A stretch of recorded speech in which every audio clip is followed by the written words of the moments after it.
আল্লাহ পাক বলছেন লাকাদ খালাকনাল ইনসানা ফি আহসানি তাকবীর। যত সৃষ্টি আমি পৃথিবীর সৌন্দর্য শ্রীবৃদ্ধির জন্য বানিয়েছি, সমস্ত সৃষ্টির ভিতরে সেরা করে বানিয়েছি কাদামাটি দিয়ে বানানো একটি জাতি।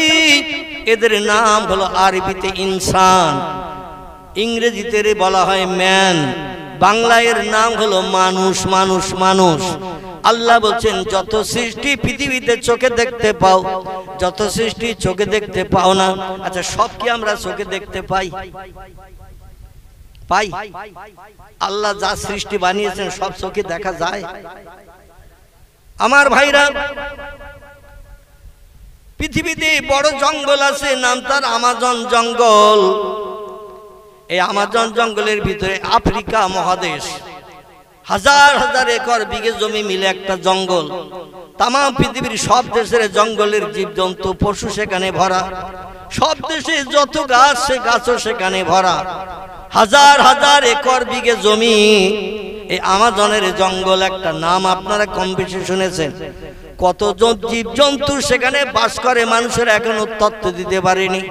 মাঝে মধ্যে কিছু জীবজন্তু দেখে, ফটোগ্রাফ করে টেলিভিশনে পর্দায় দেখায়।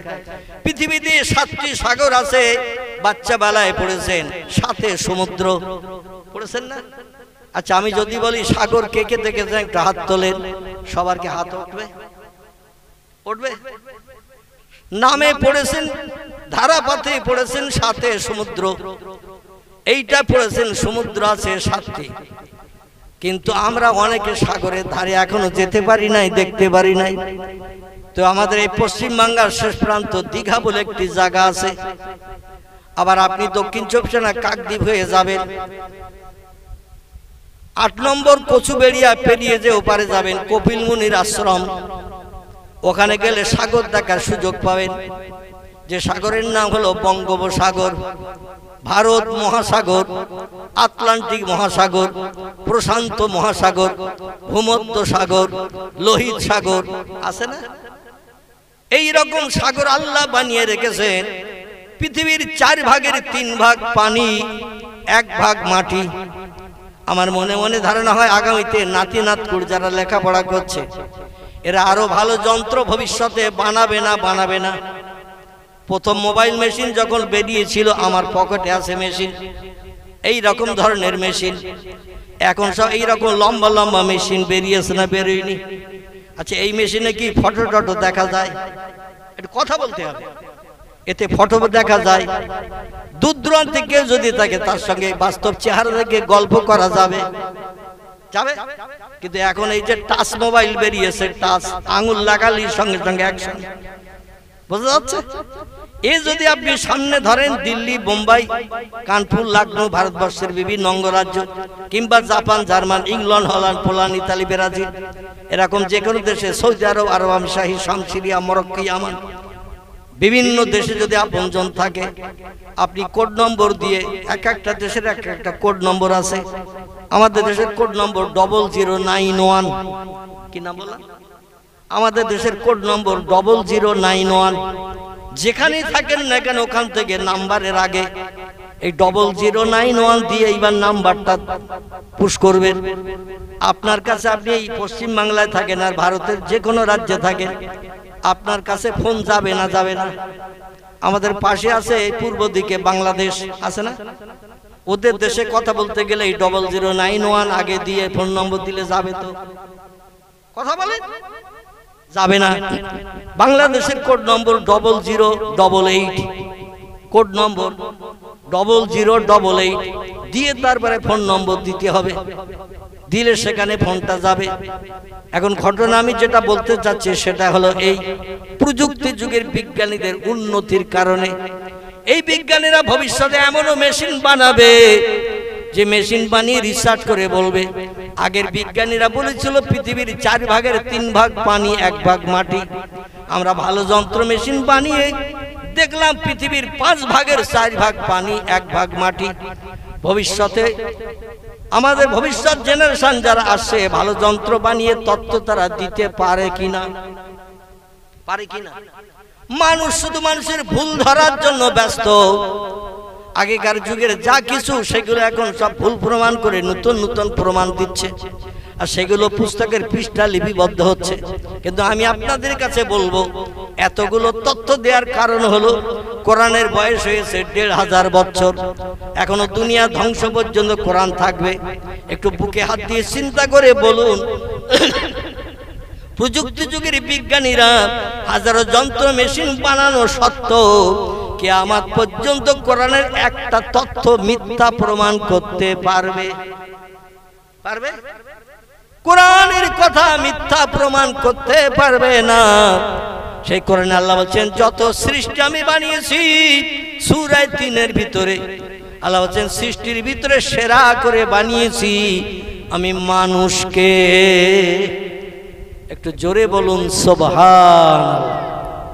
তাহলে সৃষ্টির ভিতরে সেরা কারা? মানুষ।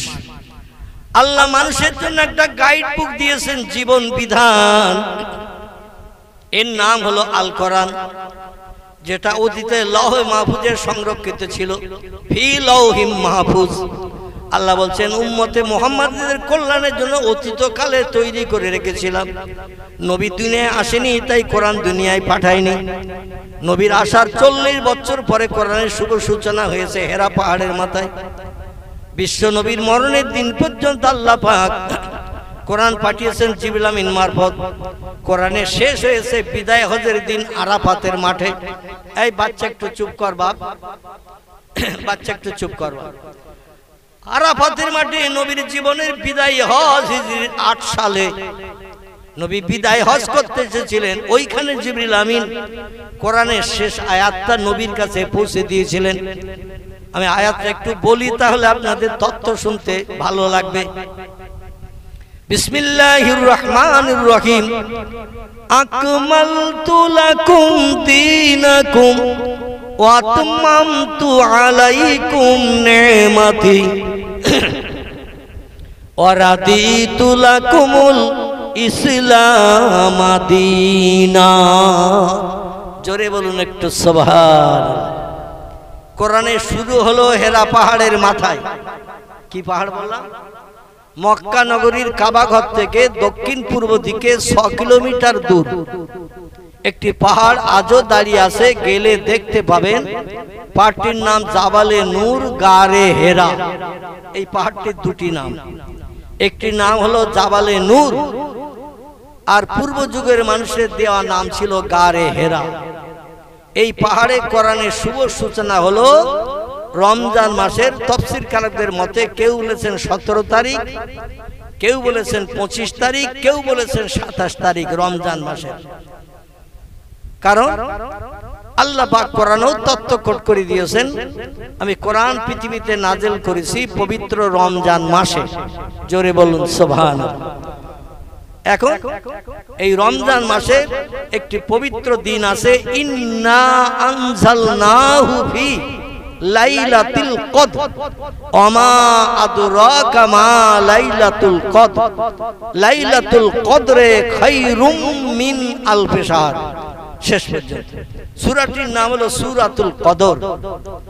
এই সূরা কদরের ভিতরে আল্লাহ বলছেন, আমি আমার বাণী কোরআন, ইন্না আনজালনাহু ফি লাইলাতুল কদর, আমি আমার লৌহে মাহফুজে সংরক্ষিত কোরআন পৃথিবীতে নাজিল করেছিলাম লাইলাতুল কদরের রাতে।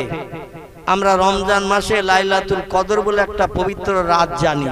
এই রাতটা কত তারিখের বলেন তো? টক্কর বলেন। এই রাতটা কত তারিখের রাত রমজান মাসের? ২৭। এত দেরি হলো বলতে? ২৭ রমজানের কদরের রাত। এটাকে আমরা রমজান মাসের সবথেকে দামি রাত হিসাবে মর্যাদা দিয়ে থাকি। কিন্তু পয়গম্বর মুহাম্মদ রাসূলুল্লাহ বলছেন, রমজানের শেষ দশকে বিজোড় যে কটা রাত আছে, খুব ভালো করে শুনুন, রমজানের শেষ দশকে মানে ২০ থেকে ৩০, এই শেষ দশকে বিজোড় রাত যে কটা আছে, ওই রাতে তোমরা কদরের রাতের অন্বেষণ করো। কারণ বিজোড় রাতের কোন একটা রাত আল্লাহ পাক তার আসমানি রহমত উম্মতে মুহাম্মাদের জন্য পৃথিবীতে বর্ষণ করে থাকেন। জোরে বলুন একটু সুবহানাল্লাহ। কিন্তু আমরা একাধারে বিশ্বাস করে নিয়েছি যে 27 তারিখের রাত হলো কদরের রাত, ওই দিন একটু রাত জাগবো, ওই দিন একটু নফল নামাজ পড়বো, ওই দিন একটু কবর জিয়ারত করব। আর যে কটা রাত আছে 21, 23, 25, 27, 29 কটা হলো? 21, 23, 25, 27, 29 কটা হলো? 5টা। এই 5টার ভিতরে আমরা একটা রাত পছন্দ করে নিচ্ছি, আর 4টি আমরা গুদম ঘরে ফেলে রেখে দিয়েছি। এই আজ যে 4টি রাত আছে, এই রাতে কেউ কোনোদিন আমরা রাতও জাগি না, নফল নামাজও পড়ি না, কবর জিয়ারত করতেও যাই না। আল্লাহর কাছে কোনোদিন রাতের গভীরে দোকানে হাত তুলে চোখের দুফোঁটা পানি ফেলে আল্লাহর কাছে জীবনে সুখ শান্তি কিছু চাই না। আল্লাহ বলছেন, পবিত্র রাত আমি তোমাদের জন্য রমজান মাসে দান করলাম। এই রাতে যে বান্দা চোখের পানি ফেলে আমার কাছে কিছু চাইবে, আমি আল্লাহ তারে বঞ্চিত করব না। কোরআনে ওয়াদা করেছি, ইন্নাল্লাহা লা ইউখলিফুল মিআদ। আমি যত ওয়াদা করেছি আমার একটা ওয়াদা অতীতে ভঙ্গ করিনি, বর্তমানও করছি না, ভবিষ্যতেও করব না। যত ওয়াদা কোরআনে করেছি, ইন্নাল্লাহা লা তুখলিফুল মিআদ, আমি একটা ওয়াদা কোনোদিন ভঙ্গ করিনি আর করব না। জোরে বলুন একটু সুবহানাল্লাহ। তবে 27 তারিখের রাত জেগে ইবাদত করবেন, হাত তুলে দোয়া করবেন, আমি আপত্তি করছি না। কিন্তু এই রাতটা যে কদরের রাত, এটা কিন্তু সঠিক নয়। এই জন্য 21, 23, 25, 27, 29 এই 5টা রাত একটু জাগার চেষ্টা করবেন। কারণ কিয়ামুল লাইল আর সাওমুন নাহার হাদিস শরীফে দুটি তথ্য এসেছে, খুব ভালো করে শুনুন। একটা হলো কিয়ামুল লাইল, রমজান মাসে তোমরা দাঁড়িয়ে দাঁড়িয়ে নামাজ পড়ো রাত্র দ্বীপ্রহরের পর থেকে নিয়ে ফজরের আজানের আগ পর্যন্ত। এই সময়টাকে আল্লাহ কোরআনের 15 পারা একটি সূরা কোট করেছেন। সূরাটির নাম দিয়েছেন সূরাতুল বনি ইসরাইল। কি নাম বললাম? একটু কথা বলে, সূরা বনি ইসরাইল। আচ্ছা, শুধু কোরআনের কথা তত্ত্ব দিচ্ছে, আপনাদের অসুবিধা হচ্ছে? যদি বলেন অসুবিধা হচ্ছে হুজুর, তাহলে আমি লম্বা কেচ্ছা বলবো, আমার আগের বক্তা যেমন বলছিলেন। লাভবানি তেমন কিছু হবে না। সত্য কোরআনের কথা শুনবেন, মগজে একটু চিন্তা করবেন, তাহলে ভবিষ্যতে একটু লাভ পাওয়া যাবে বলে আশা করা যায়। আর কোরআনের একটা অক্ষর পড়লেই 10টা সওয়াব হবে। যে লোকটা একটা অক্ষর শুনবে তারও নসিবে 10টা সওয়াব হবে। জোরে বলুন একটু সুবহানাল্লাহ। তাহলে কোরআন বলা ভালো না খারাপ? হাদিস পড়া ভালো না খারাপ? সত্য কথা শুনতে অনিচ্ছা যাদের আছে, আমি বুঝবো তাদের ইমানে খাতরা আছে, শয়তান তাদের বেড়া জালে ঘিরে ফেলেছে। কারণ কোরআনের সত্য কথা শুনতে যারা অনীহা প্রকাশ করবে, যারা মনে করবে যে ওয়াজ ভালো হচ্ছে না, এর দরকার নেই, হুজুর দোয়া করে দিন, আমি বলবো তাদের ইমানের খাতরা আছে। কারণ কোরআন হলো পৃথিবীতে সেরা সত্য কথা। এই সত্য কথা শুনিয়ে যারা মগজে একটু চিন্তা ভাবনা করবে, আল্লাহর অফুরন্ত রহমত তাদের জন্য বর্ষিত হবে। ভবিষ্যতে যেদিন বাপ ছেলের হবে না, ছেলে বাপের হবে না, মা মেয়ের হবে না, মেয়ে মায়ের হবে না, ভাই ভাইয়ের হবে না, বোন ভাইয়ের হবে না, আপনজন বন্ধু বান্ধব কেউ কারো হবে না। কোরআনের সেদিন জবান আল্লাহ খুলে দেবেন। কোরআন বলবেন, আমার বন্ধু যাচ্ছে জাহান্নামে আর আমি আপনার জান্নাতে যাব। আল্লাহ, আমি আমার বন্ধুরে নিয়ে জান্নাতে যেতে চাই। সেদিন কোরআনের দাবি আল্লাহ পছন্দ করে আপনার আমার মতো গুনাহগার জাহান্নামীকেও আল্লাহ জান্নাত হালাল বানিয়ে দেবেন। জোরে বলুন একটু সুবহানাল্লাহ। আমার ভাইরা, কেচ্ছা যদি শুনতে চান আমি নিয়ে আসছি সামনের দিকে, একটুখানি ধৈর্য ধরেন। আল্লাহ পাক রব্বুল আলামিন বললেন, ও আমার বান্দা বান্দিরা তোমরা শোনো, পৃথিবীর সেরা সৃষ্টি শোনো। মান আমানা বিল্লাহ, আমারে তোমরা দেখতে পাবে না, না দেখে আমারে স্রষ্টা বলে মান্যতা দিতে হবে, বিশ্বাস করতে হবে। 2 নম্বর হলো আল ইয়াউমুল আখির, পরকাল বলে আমি লম্বা জিন্দেগি বানিয়েছি, জিন্দেগির শেষ নাই। পূর্বে একটা প্রশ্ন করেছিলাম আপনাদের কাছে, মনে আছে কিনা? সব জিনিসের শেষ আছে, একটা জিনিসের শেষ নাই। বলে বলেছিলাম পূর্বে, বলেছিলাম, কিন্তু আপনারা তথ্য দিতে পারেন নাই, কেউ আপনারা বলেনও নাই। হুজুর আপনি বলে দেন। সব জিনিসের শেষ আছে, একটা জিনিসের শেষ নাই, সেটি হলো মরণের পরে আল্লাহ হাসরের মাঠে হিসাব নিকাশ করে যে যেখানকার অধিবাসী হবে, দুটি দল হবে, একটি দল হবে জান্নাতি, একটি দল হবে জাহান্নামী। যারা আল্লাহর কোরআনের মান্যতা দেয়নি, কোরআন মোতাবেক চলেনি, মুয়াজ্জিন আযানে কান দেয়নি, রমজানের রোজা রাখেনি, সুদের ব্যবসা করেছে, মদ খেয়েছে, নারীর ইজ্জত লুণ্ঠন করেছে, গরিব এতিমের হক ফাঁকি দিয়ে খেয়েছে, কোরআন যেগুলো নিষেধ করেছে এগুলো সে বাস্তব জীবনের উদ্যান করে চলেছে, এদের জন্য ঠিকানা হবে জাহান্নাম। আর কোরআনের নির্দেশ মেনে পৃথিবীতে যে চলেছে, কোনো মেয়ের দিকে আর চোখে তাকিয়ে দেখেনি, কোনো নারীর ইজ্জত লুণ্ঠন করেনি, বিধবার দরজার কড়ায় রাজ্যটা যে নাড়া দেয়নি, কোনো গরিব এতিমের হক ফাঁকি দিয়ে খায়নি, সিনেমায় যে যায়নি, যাত্রা যে দেখেনি, যে লোকটি সুদের ব্যবসা করেনি, মদ যে লোকটি খায়নি, এগুলো হলো কোরআনের বিধান মেনে চলা। এদের জন্য ঠিকানা হবে জান্নাত। বাংলায় যারে বলা হয় স্বর্গ। কি বলা হয়? স্বর্গ, জান্নাত। জাহান্নামে যারা যাবে, আল্লাহ কোরআনে সূরা বাকারায় বলছেন লা ইয়ামুতু ওয়ালা ইখরাজ ফিহা, জাহান্নামের অগ্নিকুণ্ডে যারা দগ্ধ হবে, ওখানে কোনোদিন তাদের মরণ হবে না। এখানে মরণ নাই, মরণ হলো সব সৃষ্টির একবার, সেই মরণ হলো পৃথিবীর মরণ। এই পৃথিবীতে সব সৃষ্টির মরণ হবে একবার। এই মরণের পরে আল্লাহ কোরআনের সূরা বাকারায় বলছেন সুম্মা ইহয়িকুম, তোমাদের মরণের পরে আবার জিন্দা করব, জিন্দা করা হবে। কোরআনে আর কোথাও বলা হয়নি সুম্মা ইউমিতুকুম, জিন্দার পরে আবার মরণ হবে, এমন কথা টোটাল কোরআনে ভিতরে কোথাও নাই। মানে ওই জিন্দার পরে হলো চিরজীবন্ত। জাহান্নামে পূর্বে যারা, তারা থাকবে জিন্দা, জান্নাতে যে সুখ ভোগ করবে যারা, তারা থাকবে জিন্দা। এর শেষ নাই। কোটি কোটি কোটি কোটি কোটি কোটি বছর ধরে জান্নাতীরা জান্নাতে সুখ ভোগ করবে, কোটি কোটি কোটি কোটি কোটি কোটি বছর ধরে জাহান্নামে দগ্ধ হবে যারা, মরণ তাদের হবে না। কারণ ওই যে জীবন্ত জীবন দেয়া হয়েছে মরণের পর, আর মরণ হবে না। এই জিনিসের শেষ নাই। জোরে বলুন একটু আমিন। যখন মরণ আর হবে না, সেখানে আমরা সুখ চাই না অশান্তি চাই, সুখ চাই না দুঃখ চাই। যেখানে আর মরণ নাই, সেখানে আমরা সুখ চাই, ভালোভাবে বসবাস করতে চাই, সুখী হতে চাই। এটা চাই না, চাই না। আল্লাহ বলছেন তাই যদি চাও তাহলে চারটে কাজ করো। কটা? চারটি কাজ তোমরা করো। খুব ভালো করে মন দিয়ে শোনেন। আল্লাহ বলছেন মান আমানা বিল্লাহ, প্রথম নম্বরের কাজ হলো আমি আল্লাহ আমার পৃথিবীর জমিনে দেখতে পাবে না, তবে সব সৃষ্টিরে বানিয়েছি আমি, সব সৃষ্টির মূলে হলাম আমি। আমারে না দেখে বিশ্বাস করো, এই তামাম বিশ্ব ব্রহ্মাণ্ডের মালিক একজন আছে, তিনি হলেন আল্লাহ। দুই নম্বর অল ইয়াউমিল আখির, পরকাল বলে একটা লম্বা জিন্দেগি বানিয়ে রেখেছি, যে জিন্দেগির শেষ নাই।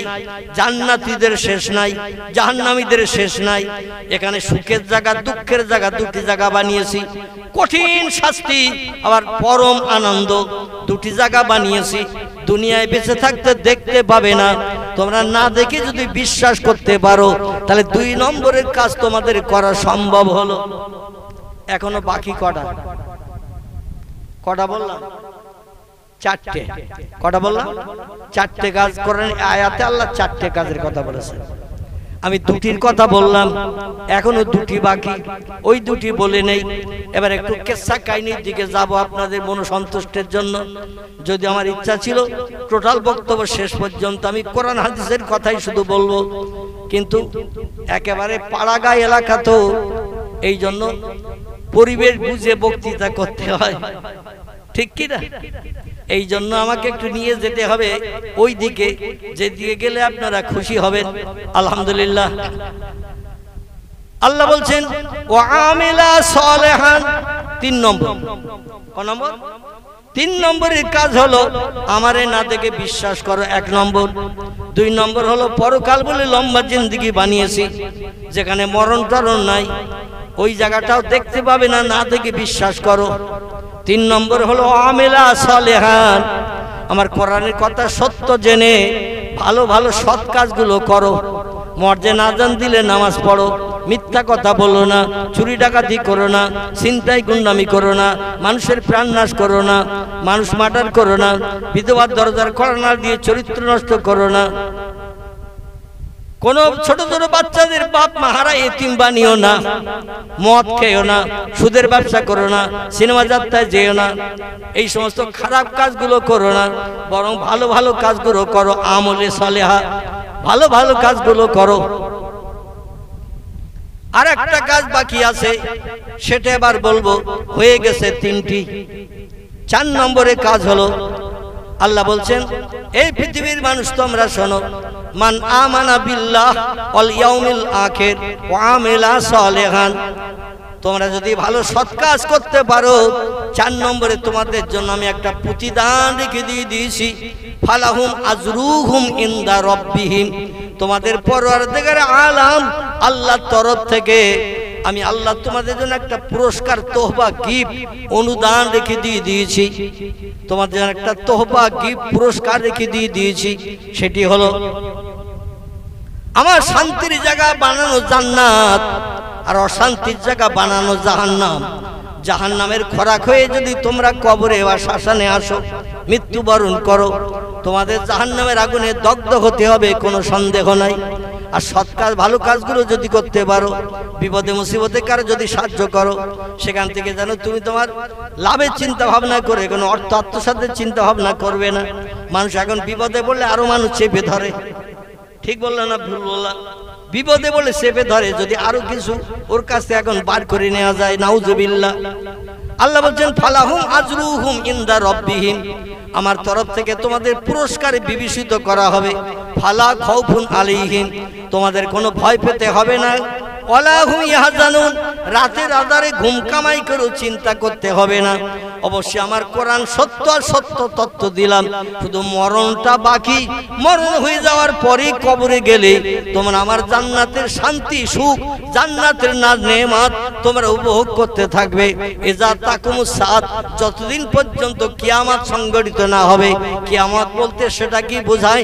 পশ্চিম দিকে ভোরবেলা যখন ডগমগ করে সূর্য উদয় না হবে, ততদিন পর্যন্ত তোমরা কবরের ভিতরে স্বস্তিতে, শান্তিতে বসবাস করতে পারবে।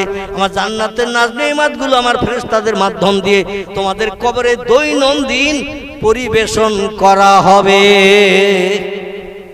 আর একটু জোরে বলুন, নারায়ে তাকবীর। আমরা আল্লাহরে বিশ্বাস করি, আবার মাঝে মাঝে বলি সেই তো আল্লাহর বাপকে আছে, আমার বাপ ছিল তাই আমি হয়েছি, মা ছিল তাই মার পেটে আমি হয়েছি।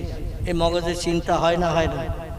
আমরা বংশ জেনারেশন পরস্পর এই পৃথিবীতে হয়েছে, তো আল্লাহর বাপকে, আল্লাহর মাকে, আল্লাহ ছেলে কটা, মেয়ে কটা, আল্লাহর দাদার নাম কি, দাদির নাম কি, এসব চিন্তা মগজে আসে না, আসে না? কথা বলেন একটু। যারা চিন্তাবিদ মানুষ তারা মগজে সব কথাগুলো নিয়ে আসে। যে কোনো সূত্র না পেলে তো কিছু বানানো যায় না। বিজ্ঞানীদের তথ্য, কিছু জিনিস বানাতে গেলে সূত্র লাগে, সেই সূত্র নিয়ে রিসার্চ করে নিত্য নতুন জিনিস বানায়। তো আল্লাহ কিভাবে হইল, এই সূত্র তো একটা লাগবে। এই রকম চিন্তা ভাবনা যাদের মগজে আসে, তারা একদিন চিন্তা করতে করতে নাস্তিক হিসাবে বিবেচিত হয়ে যায়। নাস্তিক তাদের বলা হয় যারা স্রষ্টা মানে না, ধর্ম মানে না, এদের বলা হয় নাস্তিক। আস্তিক তাদের বলে যারা আল্লাহরে না দেখে বিশ্বাস করে, আসমান জমিন দেখে বিশ্বাস করে। কুল সিরু ফিল আরদ, তোমরা আমারে যদি জানতে চাও, চিনতে চাও, ঘরের রান্নাঘরে বসে থেকো না, ঘরের ভিতরে থেকো না, বারান্দায় থেকো না, আমার জমিনে একটু বেরিয়ে পড়ো। পৃথিবীর জমিনে বেরিয়ে পড়ে আমার বানানো নিদর্শনগুলো একটু দেখো, দেখলেই বুঝতে পারবে এই সব জিনিসের মালিক একজন আছে। জোরে বলুন একটু সুবহান। পৃথিবীতে দুটি দলের মানুষ আল্লাহকে মেনেছেন। আসুন এবার নিয়ে যায় আপনাদের সেদিকে, যাতে শুনতে ভালো লাগে, বুঝতেও সুবিধা হয়। দুটি দলের মানুষ আল্লাহরে না দেখে বিশ্বাস করেছে। একটি দলের নাম হলো নবী আম্বিয়ার দল, একটি দলের নাম হলো ওলি আউলিয়ার দল। বোঝা গেল? দুটি দলের মানুষ আল্লাহরে না দেখে বিশ্বাস করেছেন, স্রষ্টা হিসাবে তারা মান্যতা দিয়েছে। একটি দলের নাম হলো নবী আম্বিয়া। এই পৃথিবীতে নবী এসেছেন 1,24,000-এর মতো। আদম নবী, শীষ নবী, নূহ নবী, ইব্রাহিম নবী, ইসমাইল নবী, ইসাক নবী, ইয়াকুব নবী, ইউসুফ নবী, দাউদ নবী, সুলাইমান নবী, মুসা নবী, হারুন নবী, হুদ নবী, লুত নবী, সালেহ নবী, জাকারিয়া নবী, ইহইয়া নবী, আইয়ুব নবী, ইউনুস নবী, শুআয়ব নবী, ইলিয়াস নবী, এমন করে ওজারি নবী, ঈসা নবী, মুহাম্মদ রাসূলুল্লাহ হলেন সব নবীদের শেষ। এইভাবে পৃথিবীতে নবী এসেছেন অগণিত 1,24,000-এর মতো। পৃথিবীর মানুষকে সুপথ দেখানোর জন্য কোন রাস্তা খারাপ, কোন রাস্তা ভালো, কোন পথটা ভালো, কোন পথটা খারাপ, কোন পথটা তোমার ভালো জায়গায় নিয়ে যাবে, কোন পথটা তোমার বিপদে ফেলবে, এই তত্ত্বগুলো দিতে 1,24,000-এর মতো পয়গম্বর পৃথিবীতে এসেছে। আমাদের নবী বললেন, আমি যখন দুনিয়ায় থাকবো না, আমার এই দিনের দাওয়াত সুপথ দেখানোর দায়িত্ব পালন করবে একদল মানুষ কিয়ামত পর্যন্ত। তারা হলো আল উলামা ওয়ারাসাতুল আম্বিয়া। নবী বলছেন, আমার পরে পৃথিবীতে কলেমার দাওয়াত, কোরআনের কথা, ইসলামের কথা, ভালো মানুষ বানার জন্য সঠিক তত্ত্বগুলো দেবে ওলামায়ে হাক্কানীরা, কোরআন হাদিসের বিজ্ঞ পণ্ডিতেরা। এদের বলা হয়েছে আলেম। আলেমদের ভিতরে যারা রাত জেগেছে বেশি বেশি, আল্লাহর ইবাদত করেছে বেশি বেশি, এরা হয়েছে ওলি আউলিয়ার দল। কিসের দল? আপনারা আমার কথার প্রত্যুত্তর দিলে আমি বুঝবো যে মানুষ খাচ্ছে, কিছু দিলে গিলবে বা খাবে। এই জন্য আপনাদের কণ্ঠ থেকে কিছু কথা আমি নেব। রাজি আছেন তো নাকি? আর যদি বলেন রমজান মাসের শেষ দশক চলছে, এতেকাবে নিয়ত করে বসে আছে, এখন কথা বললেই এতেকাব ফাসেদ হয়ে যাবে, নষ্ট হয়ে যাবে, যা বলতে আপনি বলেন। আমি ওইরকম এক বুকো কথা বলতে আমি ওয়াজের মজলিসে আসি না। কিছু দেব আপনাদের কাছ থেকে, কিছু নেব, আবার কিছু প্রশ্নও আপনাদের কাছে করব। সঠিক হলেও উত্তর দেবেন, মগজে না থাকলেও উত্তর দেবেন, যেন এতেকাবে নিয়ত করে বসে থাকবেন না। যদি ভুল তথ্য দেন ইনশাআল্লাহ সংশোধন করার চেষ্টা করব, আর সঠিক হলে আলহামদুলিল্লাহ আমার কিছু দিতে সুবিধা হবে। রাজি আছেন তো নাকি? একটু একটু এগিয়ে আসেন, পিছনে বসার জায়গা হচ্ছে না তো, একটু একটু এগিয়ে আসেন, একটু একটু এগিয়ে আসেন, কাছে থেকে আসেন, একটু মহব্বতে কলেমা জিকির করে নেন। লা ইলাহা ইল্লাল্লাহ। বসবাস অবস্থা একটু একটু এগিয়ে আসেন আমার কাছে দিকে। লা ইলাহা ইল্লাল্লাহ, লা ইলাহা, লা ইলাহা ইল্লাল্লাহ মুহাম্মাদুর রাসূলুল্লাহ। সেই খোদার কসম, সেই খোদার কসম, সেই খোদার কসম, কোন ব্যক্তি সারা জীবনে একটাবার যদি এই কলেমা পড়ে, তার নসিবে একদিন জান্নাত, স্বর্গ তার জন্য বরাদ্দ হবে। একটু জোরে বলুন। জান্নাতে যেতে চাই না, চাই না, না জাহান্নামে নরকাগ্নিতে পুড়তে চাই? যারা শিক্ষিত বুদ্ধিমান তারা কোনোদিন নরকাগ্নিতে পুড়তে চাইবে না।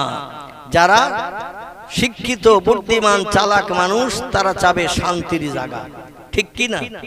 লা ইয়ামুতু ওয়ালা ইয়াখরুজ ফিহা। সব জিনিসের শেষ আছে, কিন্তু একটা জিনিসের শেষ নাই। বলুন তো সেটা কি?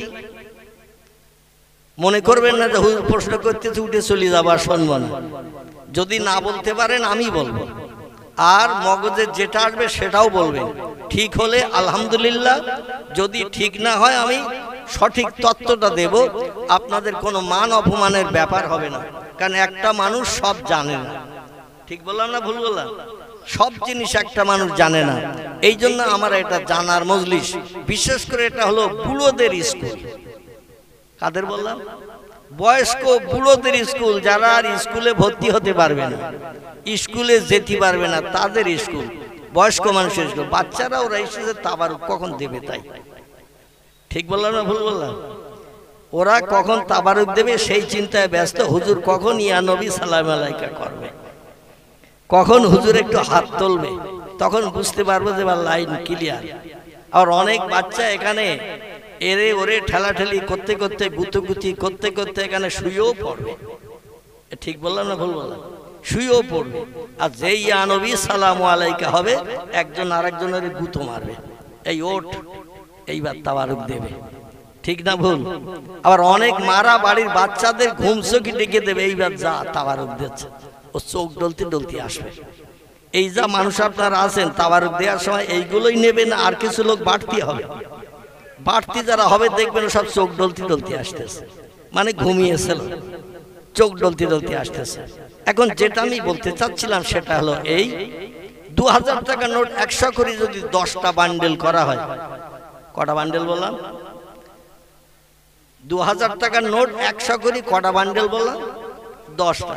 আমি এই জন্য জিজ্ঞাসা করছি যাতে ঘুম ঢোল ঢোল ভাব বাচ্চাদের মতো আপনাদের না লাগে।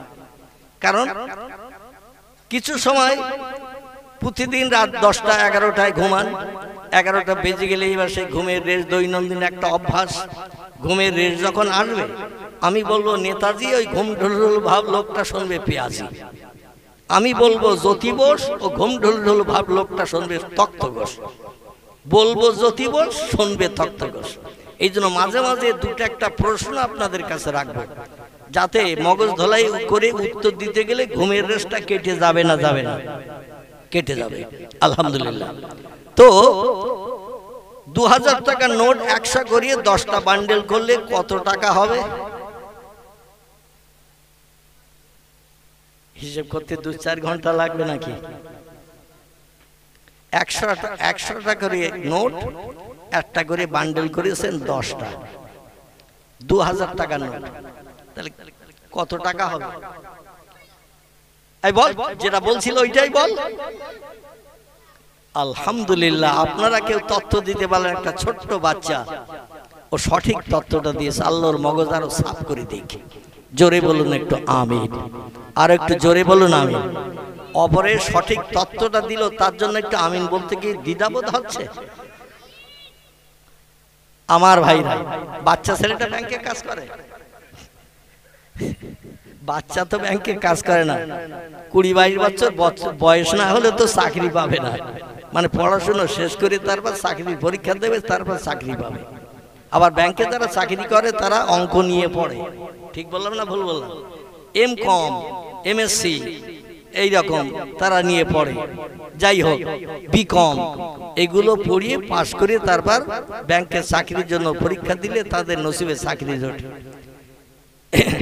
তো যারা এরকম পড়াশোনা করেছে তারা টপ করে বলতে পারবে, কিন্তু এখানে সেই চাকরিজীবী নেই। বাচ্চা স্কুলে পড়ছে, এখন হয়তো ক্লাস 3 পড়ে, কিন্তু ওর মগজটা আসলে ছাপ। টাকা হবে কতটা? 20 লাখ। আলহামদুলিল্লাহ। এখন এই 20 লাখ টাকা 10টা বান্ডেল 2000 টাকার নোট কালেকশন করে সব গাডা দিয়ে দিয়ে রেখেছেন। রেখে এবার আজরাইল হঠাৎ আসবে এই চিন্তা ভাবনা করি। আজরাইল তো একদিন না একদিন আসবে নাকি? না ও মরে যাবে? আজরাইল ও মরবে না, ওর মরণ হবে তামাম পৃথিবীর সব সৃষ্টির মরণের পর, আল্লাহর সমস্ত ফেরেশতার মরণের পর, জান্নাতের হুরগিলেমানদের মরণের পর। কেবল মাত্র 2 জন থাকবে সমস্ত সৃষ্টির ভিতরে। কজন বললাম? 2 জন থাকবেন। একজন হলেন আল্লাহ সুবহানাহু তাআলা, আর যার হাতে মরণের দায়িত্ব দেওয়া হয়েছে সবার মরণের পরে সেই থাকবে, এর নাম হলো আজরাইল। এই 2 জন থাকবে। আল্লাহ তখন বললেন এবার তুই মর। সব মরে গেছে, তুই আর আমি, এবার তুই মর। আল্লাহু হাইয়ুন কাইয়ুম, তো তৈরির আগে আমি পূর্বে ছিলাম, বর্তমানে আছি, ভবিষ্যতেও তুই যখন থাকবি না তখন আমি আল্লাহ থাকবো। তিনি হলেন সেই মহান রব্বুল আলামিন আল্লাহ সুবহানাহু তাআলা। তো আজরাইল এ মরবে না, এর মরণ হবে সব সৃষ্টির মরণের পর। এখন আজরাইল নিশ্চয় আসবে এই ধারণা বিশ্বাস আমরা পৃথিবীর প্রত্যেকটি ধর্মাবলম্বীরা করি, ঠিক কি না? কারণ তাম বিশ্বব্যাপী বাদশাহিত্য করেছেন 2 জন ব্যক্তি। কজন বললাম? একটু মগজ পরিষ্কার করার জন্য বলছি। তাম পৃথিবীব্যাপী 2 জন ব্যক্তি বাদশাহিত্য করেছেন, নেতৃত্ব করেছেন, দুনিয়ার জনগণকে নিয়ে সুখ দুঃখের ভাগিদার বনে তাদের সুযোগ সুবিধা মুখে হাসি ফোটানোর চিন্তা করেছিলেন। আচ্ছা, নাম বলতে পারবেন এই দুইজন ব্যক্তির কে কে নাম, কি কি নাম তাদের? যদি না পারেন আমি বলি, কোনো ভয়ের কারণ নাই, চিন্তার কারণ নাই। যদি কোনো নাম মনে আসে বলবেন, সঠিক হতেও পারে ভুল হতেও পারে, ভুল হলে সংশোধন হবে, সঠিক হলে আলহামদুলিল্লাহ। জোরে বলুন একটু সুবহানাল্লাহ। একজন ব্যক্তির নাম দাউদ নবীর বেটা। কি নাম বললাম? দাউদ নবীর বেটা। আচ্ছা, এনার নামটা বলতে পারবেন কেউ? সহজ করে দিলাম, আলহামদুলিল্লাহ আলহামদুলিল্লাহ। এনার নাম ছিল হযরতে সুলাইমান আলাইহিস সালাতু সালাম। পৃথিবীতে বর্তমান দেশের সংখ্যা 256টার মতো। কটা বললাম? গুগল সার্চ করবেন, দেখতে পাবেন। বর্তমান পৃথিবীতে Japan, German, England, Holland, Poland, Italy, Brazil, Thailand, Singapore, Burma, Rangoon, Hindustan, Pakistan, Bangladesh, Afghanistan, Iraq, Iran, Kuwait, Jordan, Arab, পারস্য, তুরস্ক, Libya, Nigeria, Indonesia, Malaysia, Sri Lanka, Burma, Tajikistan, Kazakhstan, Balochistan, Azerbaijan, Armenia, Saudi Arab, Arab আমিরশাহী, শাম, সিরিয়া, মরক্কো, ইয়ামান, বুলগেরিয়া, এইভাবে Jordan থেকে শুরু করে পৃথিবীতে 256টার মতো দেশ আছে। আচ্ছা, প্রত্যেকটা দেশে আলাদা আলাদা রাষ্ট্রনেতা আছে না নাই? প্রধানমন্ত্রী, মুখ্যমন্ত্রী আলাদা আলাদা আছে না নাই? আমাদের দেশে যেমন মুখ্যমন্ত্রী দিল্লির পার্লামেন্টে বসে আছেন, নাম কি তার? মুখ্যমন্ত্রী, দেশের মুখ্যমন্ত্রী। প্রধানমন্ত্রী, প্রধানমন্ত্রী নরেন্দ্র মোদী। আর পশ্চিমবাংলার মুখ্যমন্ত্রী মমতা ব্যানার্জি। আলহামদুলিল্লাহ, ছেলেরাই বেশি উত্তর দিচ্ছে দেখতে, মানে ওরা খুব ছোটস্থ আর কি। তো যাই হোক, এক একটা দেশে এক একটা প্রধানমন্ত্রী আছে, আবার আলাদা আলাদা রাজ্যে মুখ্যমন্ত্রী আছে। তো তাম বিশ্বব্যাপী একজন নেতৃত্ব করেছে।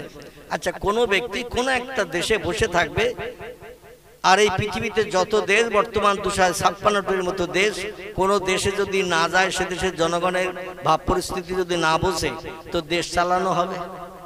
সেখান তো যেতেই হবে, তাদের সুখ দুঃখের ভাগিদার হতে হবে, কার কি অসুবিধা জানতে হবে। আর এই জানার সুযোগ পেয়েছিলেন দুইজন ব্যক্তি। কজন বললাম? দুইজন। একজন ব্যক্তির নাম সুলাইমান। আল্লাহ পাক তাকে হাওয়া বশ করে দিয়েছিলেন। ওনার একটা রাজসিংহাসন ছিল, রাজসিংহাসন, যেখানে বসে জনগণের সুখ দুঃখ শুনে তাদের সুবিধা করে দিতেন। রাজসিংহাসন বোঝেন তো? এই রাজসিংহাসন ছিল যাতে লোক বসার সুযোগ পেত 12,000। কটা বললাম? আমি নানি দাদির গল্প করছি না, কিন্তু সব কোরআন থেকেই তথ্য দিচ্ছি। ওনার রাজসিংহাসনে বসার জায়গা পেত 12,000 মানুষ। এখন বর্তমানে যে দেশে যত রাষ্ট্রনেতা আছে, তারা বসে থাকে কিসে? দেশের প্রধানমন্ত্রী চেয়ার, এইরকম বললে তো একটু সুবিধা পায়, চেয়ারে বসে থাকে। আচ্ছা, এক চেয়ারে কজন বসবে? একজন। আর ওনার ওই রাজসিংহাসনে চেয়ারে বসার সুযোগ পেত, পাশে আরো লোক বসার সুযোগ পেত 12,000। এই 12,000 লোক বসিয়ে নিয়ে উনি শুধু হাওয়ারে ডেকে বলতেন, হাওয়া আমার রাজসিংহাসনটা আজকের ভারতে নে চল, চীনে নে চল, আমেরিকায় নে চল, শ্রীলঙ্কা নে চল, সিঙ্গাপুরে নিয়ে চল। যখন যেখানে যেতে বলতো, হাওয়া তার রাজসিংহাসন 12,000 যাত্রী নিয়ে উড়িয়ে নিয়ে চলে যেত। কোনো যাত্রীর টিকিট কাটতে হতো না। আর ওনার ওই যে রাজসিংহাসন উড়ে যেত 12,000 যাত্রী নিয়ে, এক ফোঁটা তেলও লাগতো না, কোনো কলকাবজা কিছুই লাগতো না। কারণ আল্লাহর প্রেমিক বান্দা হিসাবে যারা সাব্যস্ত হয়, মান কানা লিল্লাহ, যে লোকটি আল্লাহর আপন হয়ে যায়, কানাল্লাহু লাহু, আল্লাহ তার আপন হয়ে যায়। আর আল্লাহ যখন কোনো বান্দার আপন হয়, অকুল্লা শাইইন ইয়ানফাউন নাস, আল্লাহ তত্ত্ব দিয়েছেন, পয়গম্বর মুহাম্মদ রাসূলুল্লাহ তত্ত্ব দিয়ে দিয়েছেন, পৃথিবীর সব সৃষ্টি, যা কিছু চোখে দেখি, যা কিছু চোখে দেখি না, সব সৃষ্টি ওই ব্যক্তি তখন বশ হয়ে যায়। যারে যা বলে সে তাই শুনতে বাধ্য হয়। তবে শর্ত হলো, এই তাম বিশ্বব্রহ্মাণ্ডের মালিকের আপন হতে হবে। আচ্ছা, আমরা আল্লাহর আপন হতে পেরেছি বলে মনে হয়? একটু কথা বলতে হবে।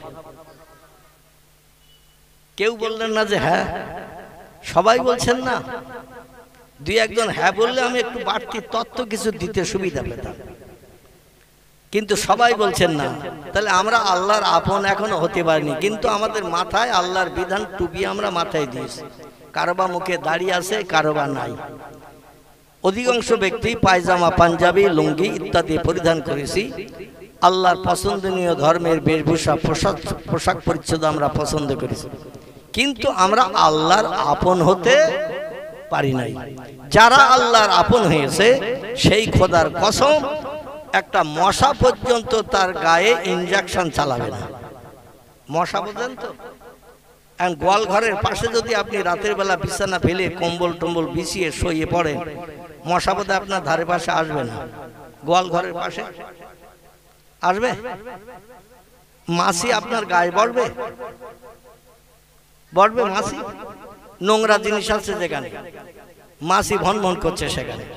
আচ্ছা, ওখানে যদি আপনি সারা রাত থাকেন, সারাদিন থাকেন, তো মাছি আপনার গায়ে বলবে না? বলবে না। একজন ব্যক্তি ছিলেন পৃথিবীতে, তার নাম হলো মুহাম্মাদুর রাসূলুল্লাহ। একটু প্রাণ খুলে বলুন সাল্লাল্লাহু আলাইহি ওয়াসাল্লাম। রাসূল বলছেন, পৃথিবীতে ওই লোকটি সবথেকে বড় কঞ্জুস, ওই লোকটি সবথেকে বড় কৃপণ, ওই লোকটি সবথেকে বড় বখিল, যে আমার নাম শুনলো, নাম শোনার পরে একটু সাল্লাল্লাহু আলাইহি সাল্লাম বলল না, তার মতো কৃপণ, বখিল, কঞ্জুস পৃথিবীতে আর দুজন নাই। নবী বলছেন, আমার নাম শুনে যে লোকটি দরুদ শরীফ পাঠ করলো, অজাবাত লাহু শাফাতি, আমি মোহাম্মদ তার জন্য পৃথিবীর জিন্দেগিতে হায়াতে বেঁচে থাকতে বলে গেলাম, তারে জান্নাতে না ঢুকিয়ে আমি জান্নাতে ঢুকবো না। আর একটু জোরে বলেন।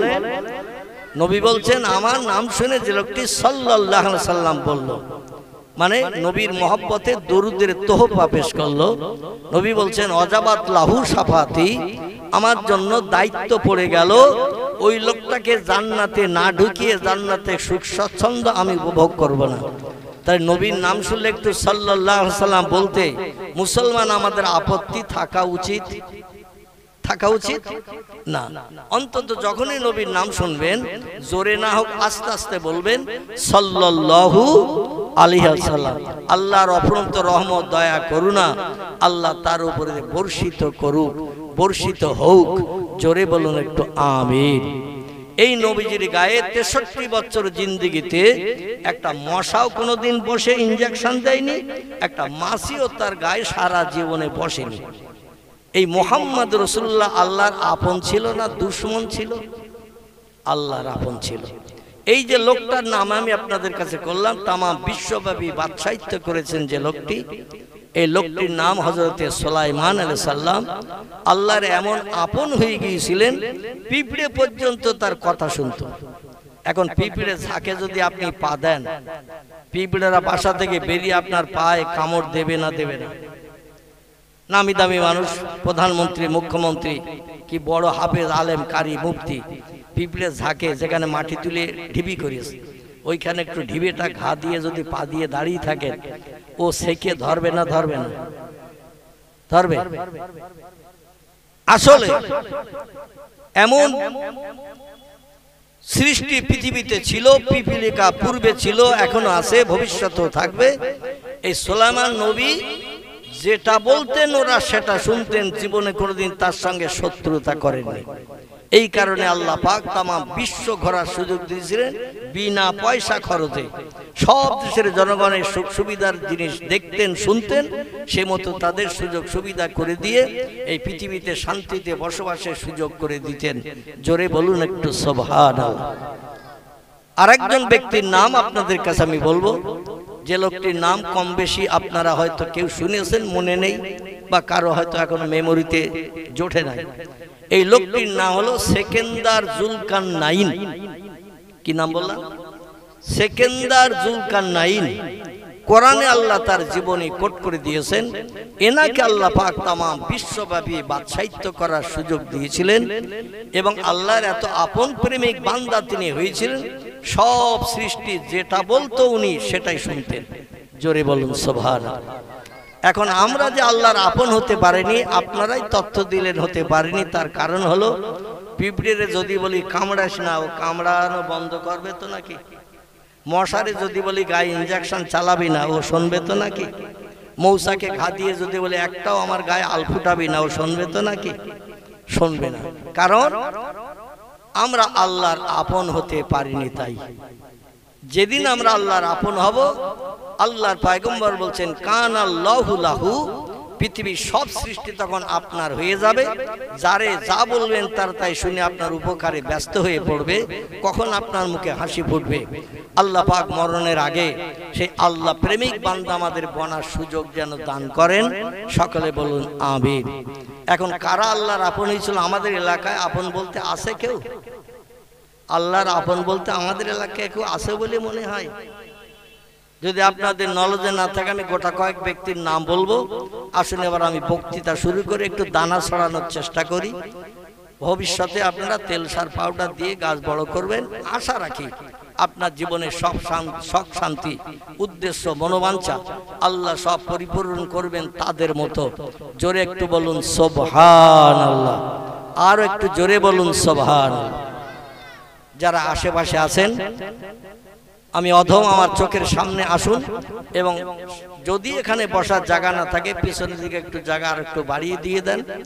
কারণ বাইরের থেকে ওয়াজ শুনলে শোনা যাবে, কিন্তু এই মজলিসের ভিতরে বসে ওয়াজ শুনলে কোনো ডিম আর ঘোলা পড়বে না। ঠিক বললাম না ভুল বললাম? তাবাই ডিম দিয়ে মুরগিরে দিয়ে যদি বসানো হয় বাচ্চা তোলার জন্য, মুরগির পালক পাখনার যদি গরম না পায় ও ডিমে বাচ্চা হবে? আপনি ঘরের জানালা খুলে শুনতে পারবেন, বাইরের থেকে চার দোকানে বসে শুনতে পারবেন। ওই সোনার এই মজলিসের সোনা কি এক হবে? কোনোদিন এক হবে না। আপনি শুনবেন, কানে আওয়াজ যাবে সবকিছু, কিন্তু ঘোলা পড়া ডিমের মতো হবে। ঘোলা পড়া ডিম একটা বাস করলে আর টেকা যাবে? সেখানে টেকা যাবে না। এই জন্য অনুরোধ রাখছি, এক আধ ঘন্টা সময় যদি হাতে থাকে চলে আসুন। আমাদের আপনজন আত্মীয় স্বজন যারা বিদায় নিয়েছে তাদের জন্য আমরা দোয়া মাগফিরাত করব। আর যতদিন দুনিয়া ধ্বংস না হবে, এজা তাকুমুস সাত, পৃথিবী যতদিন ধ্বংস না হবে ততদিন আল্লাহ যেন তাদের কবরে জান্নাতি নাজ নেমাত বরাদ্দ করেন। সকলে বলুন আমিন। আচ্ছা, এখানে একটা ফ্যান পাখা লাগানো যাবে কি? একটু গরম হচ্ছে যেন, আমার মানে চতুর্দিকে ঘেরা তো একটু গরম মতো হচ্ছে। একটা ছোট স্ট্যান্ড পাখা টাকা বা টেবিল পাখা ফ্যান টান দিলে ভালো হয়। আলহামদুলিল্লাহ আলহামদুলিল্লাহিল্লাযী হাদানা লিহাযা ওয়ামা কুন্না লাউলা আন হাদানাল্লাহ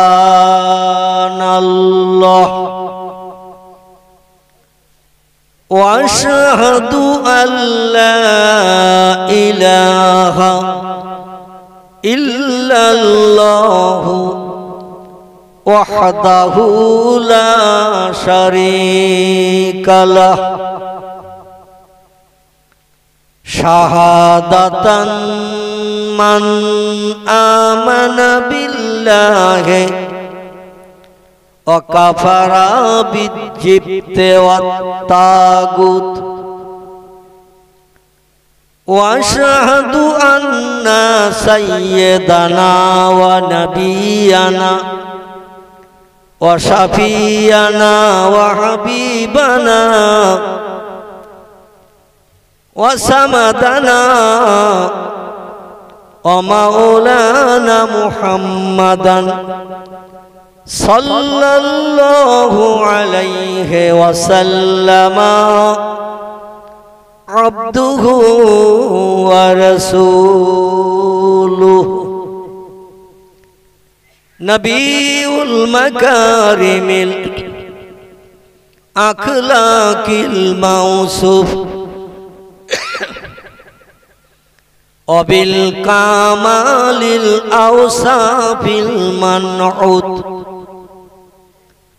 فقد قال الله تعالى في كلامه المجيد وفي الفرقانه الحميد أعوذ بالله من শাইতানির রাজিম বিসমিল্লাহির রাহমানির রাহিম মান আমানা বিল্লাহি ওয়াল ইয়াউমিল আখির ওয়া আমিলা সালিহান ফালাহুম আজরুহুম ইনদা রাব্বিহিম ফালা খাউফুন আলাইহিম ওয়ালা হুম ইয়াহজানুন। কোরআনের কথা সত্য না মিথ্যা? সত্য কোরআনের কথা স্বীকৃতি দিতে আপত্তি আছে? কার কার একটু হাত তুলে প্রথম দেখান। কোরআনের কথা সত্য, এই সত্য স্বীকৃতি দিতে আওয়াজ তুলতে আপত্তি আছে? কার কার একটু হাত তুলে দেখান। আমি ওইটা দেখে নিয়ে আল্লাহর কোরআনের আলোচনা করতে যাব। তাহলে আমি দেখছি আপনাদের কারো কোরআন সত্য স্বীকৃতি দিতে আপত্তি কারো নাই। তাহলে আল্লাহর কোরআন যখন সত্য, সত্য কোরআনের কথা শোনার পরে আল্লাহর নামের আওয়াজ তুলতে আপত্তি থাকা উচিত? উচিত উচিত না? তাহলে একটু জোরে আপনারা বলুন আল্লাহু আকবার। আচ্ছা, রাজনৈতিক স্লোগানের আওয়াজ এর থেকে জোর হয় না আস্তে হয়? অমুক নেতা জিন্দাবাদ, তমুক নেতা জিন্দাবাদ। জিন্দাবাদ শব্দের বাংলা অর্থ হলো বেঁচে থাক। জিন্দাবাদ শব্দের বাংলা অর্থ হলো, একটু বলেন, বেঁচে থাক। আচ্ছা, 24 ঘন্টা ধরিয়ে 1.5 মাস যদি কারো নামে স্লোগান দেয় রাস্তায় হাঁটা চলা করতে, যে অমুক জিন্দাবাদ তমুক জিন্দাবাদ, তার নামটা জনগণের কানে শোনাচ্ছি যাতে তারে ভোটটা দেয়, এরকম জন্য স্লোগান চালাতো নাকি? আচ্ছা, ও লোকটা ভবিষ্যতে বেঁচে থাকবে না মরবে? মরবে। তাহলে বললাম বেঁচে থাক, বেঁচে থাক, বেঁচে থাক, চিল্লিয়ে চিল্লিয়ে বললাম। তাহলে আমাদের চিল্লানোটাই সার্থক হয়েছে না অসার্থক? লাভ হবে না লস? হাজার চিল্লালেও সে বেঁচে থাকবে, কিন্তু আল্লাহর নামের আওয়াজ তুললে আল্লাহ কি মরবে বলে মনে হয়? একটু জোরে বলুন নাউজুবিল্লাহ। আল্লাহু হাইয়ুন কাইয়্যুম, তিনি অতীতে ছিলেন, বর্তমানে আছেন, ভবিষ্যতে মরবেন নাকি? হ্যাঁ, ভবিষ্যতে মরবেন তো নাকি? নাউজুবিল্লাহি মিন যালিক। ভবিষ্যতেও তিনি মরবেন না। তাহলে যিনি মরবেন না, চিরন্তন, তার নামের আওয়াজ তুলতে মুসলমানদের আপত্তি থাকার কথা নয়। তাহলে এবার আরেকটু গলা ছেড়ে আওয়াজটা দেয়া যাবে জান্নাত হালাল বানানোর জন্য? আচ্ছা, যদি একটু জোরে আওয়াজ দেন, কাল সকালে থানায় ধরে নিয়ে যাবে ওসি। বসিরহাট বোট ব্রিজের কাছে জেলখানা আছে, ওখানে ভরিয়ে দেবে, 1.5 মাস দেবে জেলখানায়। এরকম ভয়টা যদি থাকে তাহলে দিতে হবে না। আর যদি এরকম ভয় না থাকে যে আল্লাহর নামের আওয়াজ তুলেছি, যিনি ওসিরও বানিয়েছে আমারও বানিয়েছে, সে আল্লাহ যে স্রষ্টা মালিক, তার নামের আওয়াজ তুলেছি, এতে দোষটা কি? কেউ দোষের কথা বলতে পারবে? কারণ যদিও একটা সরকারি নিয়ম আছে, রাত 12টা পর্যন্ত প্রোগ্রাম চালালে সরকারি কোনো আপত্তি নাই, এটা আছে না ওসিদের? তো এখন তো 12টা বাজেনি, বুঝেছে? প্রত্যেক ধর্মাবলম্বীরা তারা বিভিন্ন ধর্মীয় অনুষ্ঠান করে থাকে, রাত 12টার মানুষ বিশ্রাম নেবে, ঘুমাবে, এই জন্য সেই সময় মাইক চালানো বন্ধর কথা থানা থেকেও মাঝে মাঝে বলা হয়, ঠিক কি না? তো এখন তো 12টা বাজেনি, তাহলে আল্লাহর নামের আওয়াজ তুলতে আপত্তি আছে কারো? তাহলে একটু জোরে আওয়াজ তুলে বলেন আল্লাহু আকবার। আওয়াজ একটু বেড়েছে না কমেছে? যত ঘটবেন ছুরি তত ধার হয়, ঠিক না বল? ছুরি যত ঘটবেন দেখবেন ও তত চকচক করবে, ধার হবে, মানে কাজ করতে সুবিধা পাওয়া যাবে। আল্লাহর নামের আওয়াজ মরণের দিন পর্যন্ত আল্লাহ আমাদের জবানে যেন উচ্চারিত রাখেন। আজরাইল যখন আসবে তখনও যেন আমরা আল্লাহর নামের আওয়াজের কলেমা শরীফ পড়ে বিদায় নিতে পারি। জোরে বলুন একটু আমিন। আসেন এবার আল্লাহ যত সৃষ্টি বানিয়েছেন সমস্ত সৃষ্টির ভিতরে সেরা সৃষ্টি কে বা কারা? যত সৃষ্টি আল্লাহ বানিয়েছেন, বাঘ, ভাল্লুক, হাতি, সিংহ, গন্ডার, ইঁদুর, কুকুর, বিড়াল, সাপ, বিচ্ছু, ব্যাঙ, মাছি, মশা, পিপলিকা, মাছ, ব্যাঙ, সাপ, কুমির, জলস্থি, কামড় থেকে শুরু করে যত সৃষ্টি আছে এই সমস্ত সৃষ্টির ভিতরে সেরা সৃষ্টি কারা? আলহামদুলিল্লাহ, আলহামদুলিল্লাহ, সেরা সৃষ্টি হলো মানুষ। তথ্য পেলাম কোথায়? সেরা সৃষ্টি মানুষ আপনারা বললেন, আমি যদি জিজ্ঞাসা করি তথ্য পেয়েছেন কোথায়? আলহামদুলিল্লাহ, আলহামদুলিল্লাহ। কোরআনে একটি সূরা কোট করা হয়েছে, ইংরেজিতে যারে বলা হয় চ্যাপ্টার, বাংলায় বলা হয় অধ্যায়, আরবি থেকে বলা হয়েছে সূরা। বোঝা গেল? একটি সূরা আল্লাহ কোরআনে কোট করেছেন 114টির ভিতরে একটি। টোটাল কোরআনের ভিতরে অধ্যায় আছে 114টি। আমার ভাইরা, এই 114টি অধ্যায়ের ভিতরে একটি অধ্যায়ের নাম হলো সূরাতুত তিন। কি নাম বললাম? সূরাতুত তিন।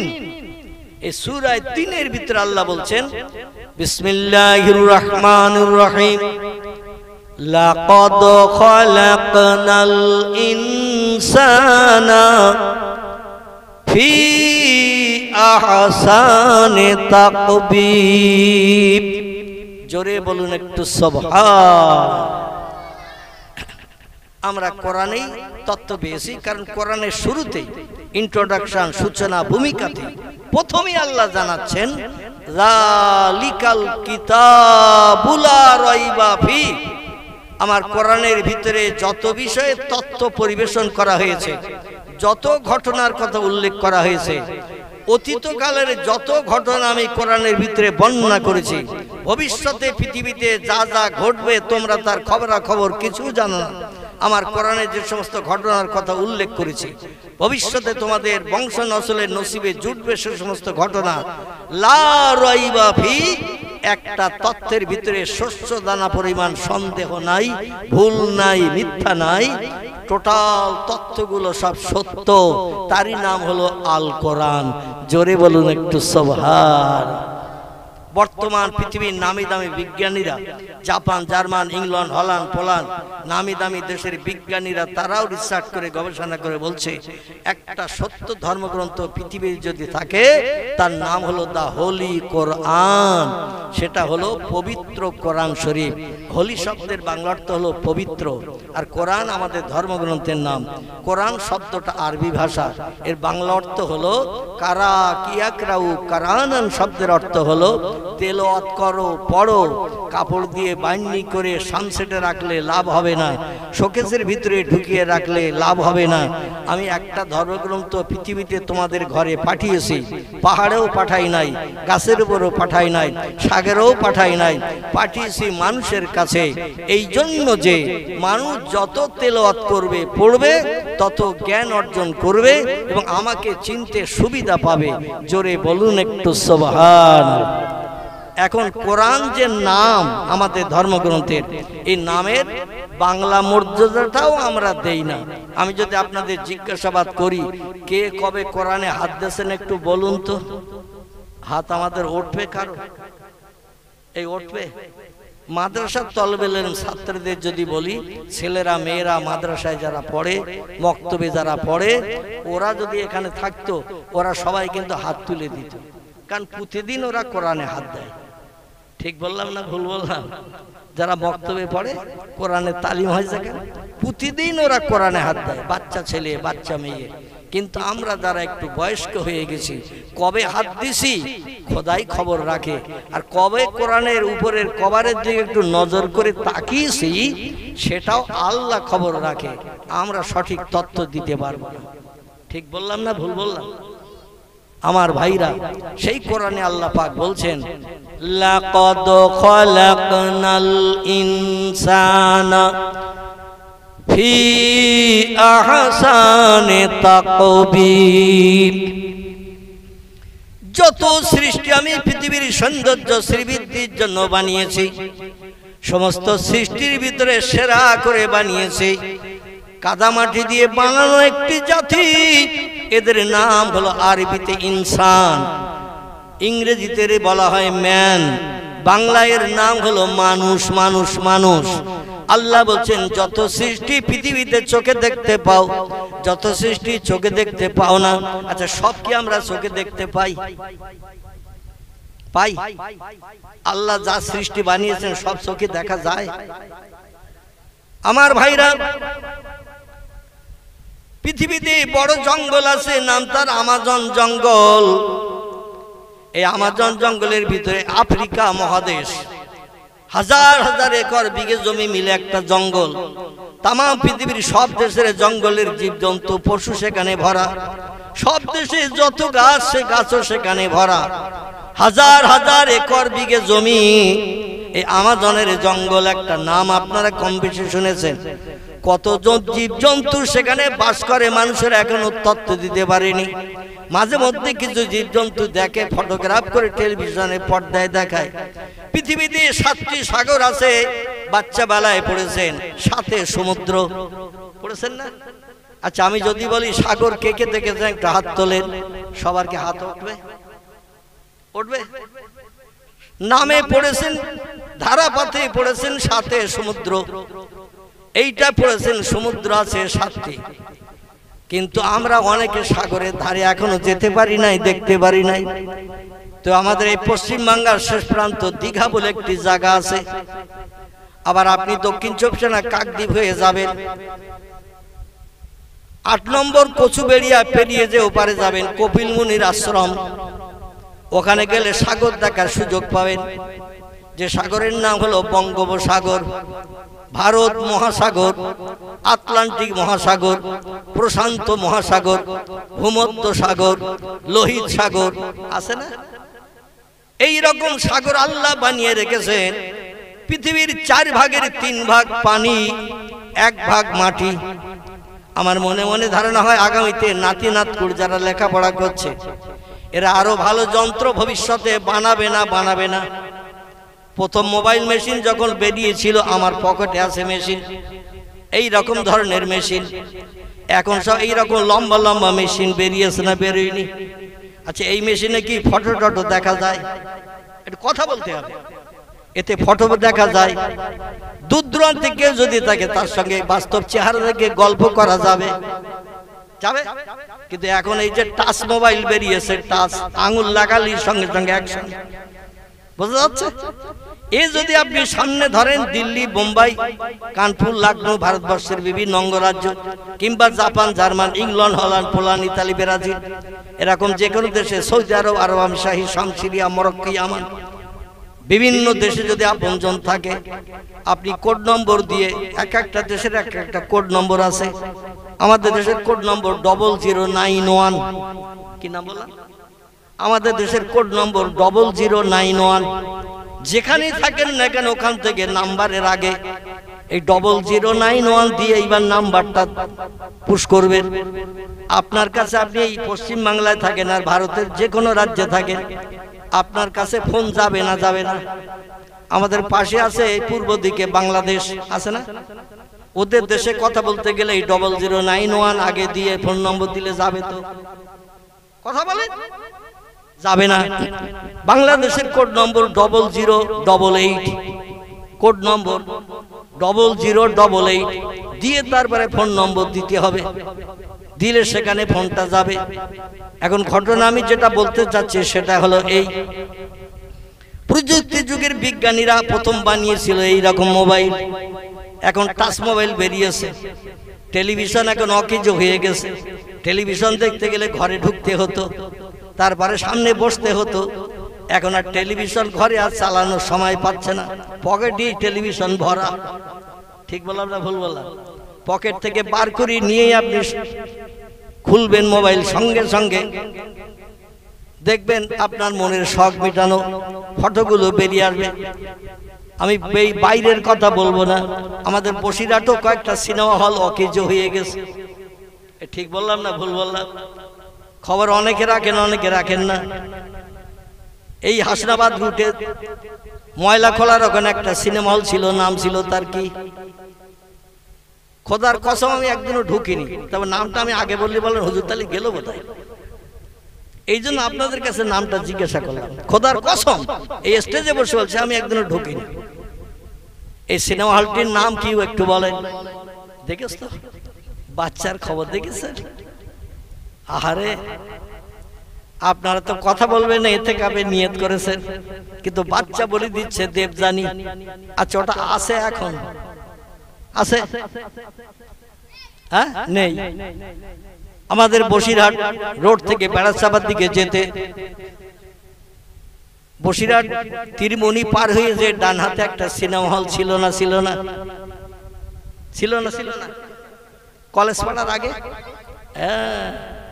ওর নাম ছিল ফাল্গুনি। আছে এখন? আছে। আর একটা সিনেমা হল পূর্বে ছিল ইসামতি নদীর ধারে খেয়াঘাটের কাছে। ছিল না? ছিল না? অচল হয়ে রয়েছে, যদিও সেখানে লোকজন যায় না। একটু পেরিয়ে যান দেগঙ্গার কাছে, দেগঙ্গা না দেগঙ্গার কাছের কথা বলতে তোরা যাসনি ওখানে বাবা, শোন। ওই দেগঙ্গা স্টপেজের আগে ব্যাকের কাছে ডান পাশে একটা হল ছিল, সিনেমা হল। নাম ছিল তার তারা। তারা কি নাম বলা? তারা। সব নস্বাত হয়ে গেছে, ভেঙে চুরমার করে দিয়েছে হলের মালিকেরা। তার কারণ মানুষ পকেট থেকে মাল বার করে সিনেমা দেখতে পাচ্ছে, টাকা খরচ করে কেন হলে যে 3 ঘন্টা বসে থাকবে? একটা ফিল্ম দেখাবে 2.5 ঘন্টা 3 ঘন্টা, যেদিন যে ফিল্ম দেখাবে কেউ যদি বলে ওটা আমরা 3 দিন আগে দেখে গেছি, ওটা আর আজকে দেখবো না, হলের মালিক কি অন্য ঘুরিয়ে দেখাতে পারবে? কিন্তু মোবাইলে যখন তখন আপনি টাচ মারবেন, ঘুরবেন, বিভিন্ন ফিল্ম বার হবে না? হবে না? আরে মোবাইল এখন টেলিভিশনের বাবা হিসাবে বিবেচিত হওয়ার কারণে সিনেমা হলে আর মানুষ যাচ্ছে না, হলের মালিকেরা শুধু প্রহর গুনতেছে, দিন গুনতেছে, আয় তো আর হচ্ছে না, কেউ আর আসে না। ভেঙে ফেলে আবার নতুন করে ব্যবসা শুরু কর। ঠিক বললাম না ভুল বললাম? অধিকাংশ জায়গায় ভেঙে নতুন করে ব্যবসা শুরু করে দিয়েছে প্রযুক্তি যুগের বিজ্ঞানীদের উন্নতির কারণে। এই বিজ্ঞানীরা ভবিষ্যতে এমনও মেশিন বানাবে যে মেশিন বানিয়ে রিসার্চ করে বলবে, আগের বিজ্ঞানীরা বলেছিল পৃথিবীর 4 ভাগের 3 ভাগ পানি, 1 ভাগ মাটি। আমরা ভালো যন্ত্র মেশিন বানিয়ে দেখলাম পৃথিবীর 5 ভাগের 4 ভাগ পানি, 1 ভাগ মাটি। ভবিষ্যতে আমাদের ভবিষ্যৎ জেনারেশন যারা আসছে, ভালো যন্ত্র বানিয়ে তত্ত্ব তারা দিতে পারে কিনা? পারে কিনা? মানুষ শুধু মানুষের ভুল ধরার জন্য ব্যস্ত। আগেকার যুগের যা কিছু সেগুলো এখন সব ভুল প্রমাণ করে নতুন নতুন প্রমাণ দিচ্ছে, আর সেগুলো পুস্তকের পৃষ্ঠা লিপিবদ্ধ হচ্ছে। কিন্তু আমি আপনাদের কাছে বলবো, এতগুলো তথ্য দেওয়ার কারণ হলো কোরআনের বয়স হয়েছে 1500 বছর, এখনো দুনিয়া ধ্বংস পর্যন্ত কোরআন থাকবে। একটু বুকে হাত দিয়ে চিন্তা করে বলুন, প্রযুক্তি যুগের বিজ্ঞানীরা হাজারো যন্ত্র মেশিন বানানো সত্ত্বেও কিয়ামত পর্যন্ত কোরআনের একটা তথ্য মিথ্যা প্রমাণ করতে পারবে? পারবে? কোরআনের কথা মিথ্যা প্রমাণ করতে পারবে না। সেই কোরআনে আল্লাহ বলছেন, যত সৃষ্টি আমি বানিয়েছি, সূরা 3-এর ভিতরে আল্লাহ বলছেন সৃষ্টির ভিতরে সেরা করে বানিয়েছি আমি মানুষকে। একটু জোরে বলুন সুবহানাল্লাহ। তাহলে সৃষ্টির ভিতরে সেরা কারা? মানুষ। আল্লাহ মানুষের জন্য একটা গাইড বুক দিয়েছেন, জীবন বিধান। এর নাম হলো আল কোরআন, যেটা অতীতে লৌহে মাহফুজে সংরক্ষিত ছিল, ফি লৌহিম মাহফুজ। আল্লাহ বলছেন উম্মতে মুহাম্মাদের কল্যাণের জন্য অতীতকালে তৈরি করে রেখেছিলাম। নবী দুনিয়ায় আসেনি, তাই কোরআন দুনিয়ায় পাঠায়নি। নবীর আসার 40 বছর পরে কোরআনের শুভ সূচনা হয়েছে হেরা পাহাড়ের মাথায়। বিশ্ব নবীর মরণের দিন পর্যন্ত আল্লাহ পাক কোরআন পাঠিয়েছেন জিবরিল আমিন মারফত। কোরআনের শেষ হয়েছে বিদায় হজের দিন আরাফাতের মাঠে। এই বাচ্চা একটু চুপ কর বাপ, বাচ্চা একটু চুপ কর বাপ। আরাফাতের মাঠে নবীর জীবনের বিদায় হজ হিজরির 8 সালে নবী বিদায় হজ করতে এসেছিলেন। ওইখানে জিবরিল আমিন কোরআনের শেষ আয়াতটা নবীর কাছে পৌঁছে দিয়েছিলেন। আমি আয়াতটা একটু বলি, তাহলে আপনাদের তথ্য শুনতে ভালো লাগবে। বিসমিল্লাহির রহমানির রহিম। আকমালতু লাকুম দীনাকুম ওয়া আতমামতু আলাইকুম নি'মাতি ওয়া রাদিতু লাকুমুল ইসলাম দীনা। জোরে বলুন একটু সুবহানাল্লাহ। কোরআনে শুরু হলো হেরা পাহাড়ের মাথায়। কি পাহাড় বললাম? মক্কা নগরীর কাবা ঘর থেকে দক্ষিণ পূর্ব দিকে 6 কিলোমিটার দূর একটি পাহাড় আজও দাঁড়িয়ে আছে, গেলে দেখতে পাবেন। পাহাড়টির নাম জাবালে নূর, গারে হেরা। এই পাহাড়টির দুটি নাম, একটি নাম হলো জাবালে নূর, আর পূর্ব যুগের মানুষের দেওয়া নাম ছিল গারে হেরা। এই পাহাড়ে কোরআনের শুভ সূচনা হলো রমজান মাসের। তাফসীরকারদের মতে কেউ বলেছেন 17 তারিখ, কেউ বলেছেন 25 তারিখ, কেউ বলেছেন 27 তারিখ রমজান মাসের। কারণ আল্লাহ পাক কোরআনেও তথ্য কোট করে দিয়েছেন, আমি কোরআন পৃথিবীতে নাজিল করেছি পবিত্র রমজান মাসে। জোরে বলুন সুবহানাল্লাহ। এখন এই রমজান মাসে একটি পবিত্র দিন আছে, ইন্না আনজালনাহু ফি লাইলাতুল কদর ওমা আদরাকা মা লাইলাতুল কদর লাইলাতুল কদরে খায়রুম মিন আলফি শাহর। শেষ পর্যন্ত সূরাটির নাম হলো সূরাতুল কদর। এই সূরা কদরের ভিতরে আল্লাহ বলছেন, আমি আমার বাণী কোরআন, ইন্না আনজালনাহু ফি লাইলাতুল কদর, আমি আমার লৌহে মাহফুজে সংরক্ষিত কোরআন পৃথিবীতে নাজিল করেছিলাম লাইলাতুল কদরের রাতে। আমরা রমজান মাসে লাইলাতুল কদর বলে একটা পবিত্র রাত জানি। এই রাতটা কত তারিখের বলেন তো? টক্কর বলেন। এই রাতটা কত তারিখের রাত রমজান মাসের? 27। এত দেরি হলো বলতে? 27 রমজানের কদরের রাত।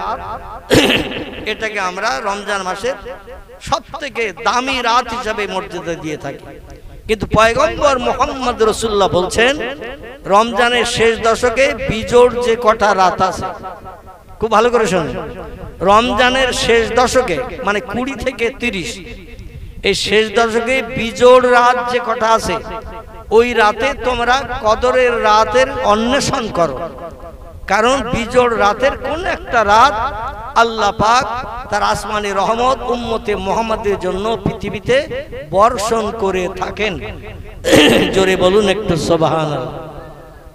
কিন্তু আমরা একাধারে বিশ্বাস করে নিয়েছি যে 27 তারিখের রাত হলো কদরের রাত, ওই দিন একটু রাত জাগবো, ওই দিন একটু নফল নামাজ পড়বো, ওই দিন একটু কবর জিয়ারত করব। আর যে কটা রাত আছে 21, 23, 25, 27, 29, কটা হলো? 21, 23, 25, 27, 29, কটা হলো? 5টা। এই 5টার ভিতরে আমরা একটা রাত পছন্দ করে নিয়েছি, আর 4টে আমরা গুদম ঘরে ফেলে রেখে দিয়েছি। এই আজ যে 4টি রাত আছে, এই রাতে কেউ কোনোদিন আমরা রাতও জাগি না, নফল নামাজও পড়ি না, কবর জিয়ারত করতেও যাই না। আল্লাহর কাছে কোনোদিন রাতের গভীরে দোকানে হাত তুলে চোখের দুফোঁটা পানি ফেলে আল্লাহর কাছে জীবনে সুখ শান্তি কিছু চাই না। আল্লাহ বলছেন, পবিত্র রাত আমি তোমাদের জন্য রমজান মাসে দান করলাম।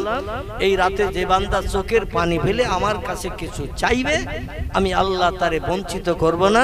কোরআনে ওয়াদা করেছি, ইন্নাল্লাহা লা ইউখলিফুল মিআদ, আমি যত ওয়াদা করেছি আমার একটা ওয়াদা অতীতে ভঙ্গ করিনি, বর্তমানও করছি না, ভবিষ্যতেও করব না।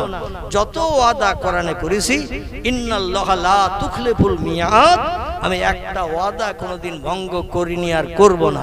জোরে বলুন একটু সুবহানাল্লাহ। তবে 27 তারিখের রাত জেগে ইবাদত করবেন, হাত তুলে দোয়া করবেন, আমি আপত্তি করছি না। কিন্তু এই রাতটা যে কদরের রাত, এটা কিন্তু সঠিক নয়। এই জন্য 21, 23, 25, 27, 29 এই 5টা রাত একটু জাগার চেষ্টা করবেন। কারণ কিয়ামুল লাইল,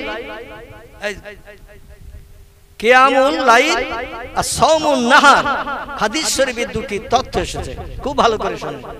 একটা হলো কিয়ামুল লাইল, রমজান মাসে তোমরা দাঁড়িয়ে দাঁড়িয়ে নামাজ পড়ো রাত্র দ্বীপ্রহরের পর থেকে নিয়ে ফজরের আজানের আগ পর্যন্ত। এই সময়টাকে আল্লাহ কোরআনের 15 পারা একটি সূরা কোট করেছেন। সূরাটির নাম দিয়েছেন সূরাতুল বনি ইসরাইল। কি নাম বললাম? একটু কথা বলে, সূরায়ে বনি ইসরাইল। আচ্ছা, শুধু কোরআনের কথা তত্ত্ব দিতে আপনাদের অসুবিধা হচ্ছে? যদি বলেন অসুবিধা হচ্ছে হুজুর, তাহলে আমি লম্বা কেচ্ছা বলবো, আমার আগের বক্তা যেমন বলছিলেন। লাভবানি তেমন কিছু হবে না। সত্য কোরআনের কথা শুনবেন, মগজে একটু চিন্তা করবেন, তাহলে ভবিষ্যতে একটু লাভ পাওয়া যাবে বলে আশা করা যায়। আর কোরআনের একটা অক্ষর পড়লেই 10টা সওয়াব হবে। যে লোকটা একটা অক্ষর শুনবে তারও নসিবে 10টা সওয়াব হবে। জোরে বলুন একটু সুবহানাল্লাহ। তাহলে কোরআন বলা ভালো না খারাপ? হাদিস পড়া ভালো না খারাপ? সত্য কথা শুনতে অনিচ্ছা যাদের আছে, আমি বুঝবো তাদের ইমানে খাতরা আছে, শয়তান তাদের বেড়াজালে ঘিরে ফেলেছে। কারণ কোরআনের সত্য কথা শুনতে যারা অনীহা প্রকাশ করবে, যারা মনে করবে যে ওয়াজ ভালো হচ্ছে না, এর দরকার নেই, হুজুর দোয়া করে দিন, আমি বলবো তাদের ইমানের খাতরা আছে। কারণ কোরআন হলো পৃথিবীতে সেরা সত্য কথা। এই সত্য কথা শুনিয়ে যারা মগজে একটু চিন্তা ভাবনা করবে, আল্লাহর অফুরন্ত রহমত তাদের জন্য বর্ষিত হবে। ভবিষ্যতে যেদিন বাপ ছেলের হবে না, ছেলে বাপের হবে না, মা মেয়ের হবে না, মেয়ে মায়ের হবে না, ভাই ভাইয়ের হবে না, বোন ভাইয়ের হবে না, আপনজন বন্ধু বান্ধব কেউ কারো হবে না। কোরআনের সেদিন জবান আল্লাহ খুলে দেবেন। কোরআন বলবেন আমার বন্ধু যাচ্ছে জাহান্নামে আর আমি আপনার জান্নাতে যাব। আল্লাহ, আমি আমার বন্ধুরে নিয়ে জান্নাতে যেতে চাই। সেদিন কোরআনের দাবি আল্লাহ পছন্দ করে আপনার আমার মতো গুনাহগার জাহান্নামীকেও আল্লাহ জান্নাত হালাল বানিয়ে দেবেন। জোরে বলুন একটু সুবহানাল্লাহ। আমার ভাইরা, কেচ্ছা যদি শুনতে চান আমি নিয়ে আসছি সামনের দিকে, একটুখানি ধৈর্য ধরেন। আল্লাহ পাক রব্বুল আলামিন বললেন, ও আমার বান্দা বান্দিরা তোমরা শোনো, পৃথিবীর সেরা সৃষ্টি শোনো। মান আমানা বিল্লাহ, আমারে তোমরা দেখতে পাবে না, না দেখে আমারে স্রষ্টা বলে মান্যতা দিতে হবে, বিশ্বাস করতে হবে। 2 নম্বর হলো আল ইয়াউমুল আখির, পরকাল বলে আমি লম্বা জিন্দেগি বানিয়েছি, জিন্দেগির শেষ নাই। পূর্বে একটা প্রশ্ন করেছিলাম আপনাদের কাছে, মনে আছে কিনা? সব জিনিসের শেষ আছে, একটা জিনিসের শেষ নাই। বলেছিলাম পূর্বে, বলেছিলাম, কিন্তু আপনারা তথ্য দিতে পারেন নাই। কেউ আপনারা বলেনও নাই, হুজুর আপনি বলে দেন। সব জিনিসের শেষ আছে, একটা জিনিসের শেষ নাই, সেটি হলো মরণের পরে আল্লাহ হাসরের মাঠে হিসাব নিকাশ করে যে যেখানকার অধিবাসী হবে, 2টি দল হবে। একটি দল হবে জান্নাতি, একটি দল হবে জাহান্নামী। যারা আল্লাহর কোরআনের মান্যতা দেয়নি, কোরআন মোতাবেক চলেনি, মুয়াজ্জিন আযানে কান দেয়নি, রমজানের রোজা রাখেনি, সুদের ব্যবসা করেছে, মদ খেয়েছে, নারীর ইজ্জত লুণ্ঠন করেছে, গরিব এতিমের হক ফাঁকি দিয়ে খেয়েছে, কোরআন যেগুলো নিষেধ করেছে এগুলো সে বাস্তব জীবনের উদ্যান করে চলেছে, এদের জন্য ঠিকানা হবে জাহান্নাম। আর কোরআনের নির্দেশ মেনে পৃথিবীতে যে চলেছে, কোনো মেয়ের দিকে আর চোখে তাকিয়ে দেখেনি, কোনো নারীর ইজ্জত লুণ্ঠন করেনি, বিধবার দরজার কড়ায় রাজ্যটা যে নাড়া দেয়নি, কোনো গরিব এতিমের হক ফাঁকি দিয়ে খায়নি, সিনেমায় যে যায়নি, যাত্রা যে দেখেনি, যে লোকটি সুদের ব্যবসা করেনি, মদ যে লোকটি খায়নি, এগুলো হলো কোরআনের বিধান মেনে চলা। এদের জন্য ঠিকানা হবে জান্নাত। বাংলায় যারে বলা হয় স্বর্গ। কি বলা হয়? স্বর্গ, জান্নাত। জাহান্নামে যারা যাবে, আল্লাহ কোরআনে সূরা বাকারায় বলছেন লা ইয়ামুতু ওয়ালা ইখরাজ ফিহা, জাহান্নামের অগ্নিকুণ্ডে যারা দগ্ধ হবে, ওখানে কোনোদিন তাদের মরণ হবে না। এখানে মরণ নাই, মরণ হলো সব সৃষ্টির একবার, সেই মরণ হলো পৃথিবীর মরণ। এই পৃথিবীতে সব সৃষ্টির মরণ হবে একবার। এই মরণের পরে আল্লাহ কোরআনের সূরা বাকারায় বলছেন সুম্মা ইউহয়িকুম, তোমাদের মরণের পরে আবার জিন্দা করব, জিন্দা করা হবে। কোরআনে আর কোথাও বলা হয়নি সুম্মা ইউমিতুকুম, জিন্দার পরে আবার মরণ হবে, এমন কথা টোটাল কোরআনে ভিতরে কোথাও নাই। মানে ওই জিন্দার পরে হলো চিরজীবন্ত। জাহান্নামে পূর্বে যারা, তারা থাকবে জিন্দা, জান্নাতে যে সুখ ভোগ করবে যারা, তারা থাকবে জিন্দা। এর শেষ নাই। কোটি কোটি কোটি কোটি কোটি কোটি বছর ধরে জান্নাতীরা জান্নাতে সুখ ভোগ করবে, কোটি কোটি কোটি কোটি কোটি কোটি বছর ধরে জাহান্নামে দগ্ধ হবে যারা, মরণ তাদের হবে না। কারণ ওই যে জীবন্ত জীবন দেয়া হয়েছে মরণের পর, আর মরণ হবে না, এই জিনিসের শেষ নাই। জোরে বলুন একটু আমিন। যখন মরণ আর হবে না, সেখানে আমরা সুখ চাই না অশান্তি চাই, সুখ চাই না দুঃখ চাই। যেখানে আর মরণ নাই সেখানে আমরা সুখ চাই, ভালোভাবে বসবাস করতে চাই, সুখী হতে চাই। এটা চাই না, চাই না। আল্লাহ বলছেন তাই যদি চাও তাহলে চারটে কাজ করো।